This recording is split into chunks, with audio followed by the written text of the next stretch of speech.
조사를 해보니 문제가 이것뿐이 아니었습니다. 또 처벌의 실효성은 있는 건지 경제부 장명훈 기자와 이야기 나눠보겠습니다. 어서 오세요. 예. 검단 아파트 얘기 더 해볼게요. 지하주차장 말고 조사를 해보니까 사람들이 거주하는 주거동에서도 문제가 있었다면서요?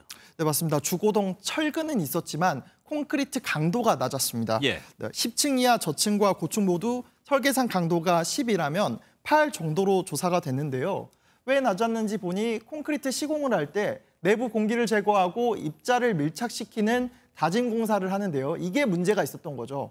외부 표면은 괜찮았는데 막상 안을 보니까 지름이 2cm 이상의 틈이 다수 있었던 것으로 나왔습니다. 예, 아파트 전체가 날림 공사였다고 볼 수가 있는데 처벌은 10개월 영업정지입니다. 네. 어느 정도 수준이라고 봐야 돼요? 꽤 높다 이렇게 볼 수 있습니다. 2년 전 광주 학동 철거 건물 붕괴 사고 기억하실 겁니다. 예. 9명이 숨지는 등 인명피해도 되게 있었는데요.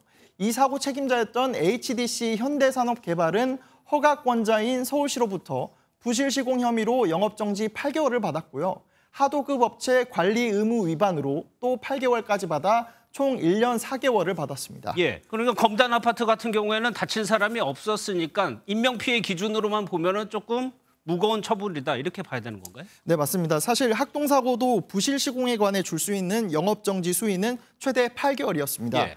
등록 말소가 아닌 이상 가장 높은 수위라고 볼 수 있죠. 예. 네, 그동안은 국토부가 요청하면 면허 허가권자인 지자체가 결정하는 구조였는데 이게 지난달부터 국토부 장관 직권으로 바뀌었습니다. 그만큼 이번 영업정지 처분 결정 배경엔 원 장관의 뜻도 강하게 반영됐다 이렇게 해석할 수 있겠습니다. 예. 그러면 영업정지를 받게 되면 바로 정지가 됩니까? 앞으로 어떻게 되는 거예요? 네, 영업정지 처분이 효력이 시작이 되면 건설사에서 가장 중요한 사업 입찰과 수주 활동이 민관과 공공에서 모두 제한됩니다. 그런데 지금까지를 보면요, 영업정지 처분을 무력화하는 방법이 많았습니다. HDC 현대산업개발은 학동 사고와 관련한 영업정지 처분을 한 건은 과징금 4억여 원을 냈고 가름했고요. 다른 한 건은 처분 효력 집행정지 소송으로 맞대응했습니다. 가처분 소송이 인용돼 본안 소송까지 영업활동을 계속할 수 있게 됐고요. 그나마 다행인 건 지난 5월부터 과징금으로 영업정지 처분을 가름하는 조항은 없어졌습니다. 들어보시죠. 시공자가 과징금을 선택하는 것으로 좀 운영되는 좀 폐단이 있었는데 그건 없앴고요. 그래서 이번 건 같은 경우는 과징금 대체가 더 이상은 안 됩니다. GS건설도 비슷하게 대응할 것 같은데 앞으로 어떻게 하겠다고 얘기하던가요? 네, 심의와 청문 절차가 3개월에서 5개월 뒤에 끝나면 이게 결정이 되는 것만큼 청문 절차에서 최대한 소명을 해보겠다 이런 입장 내놨습니다.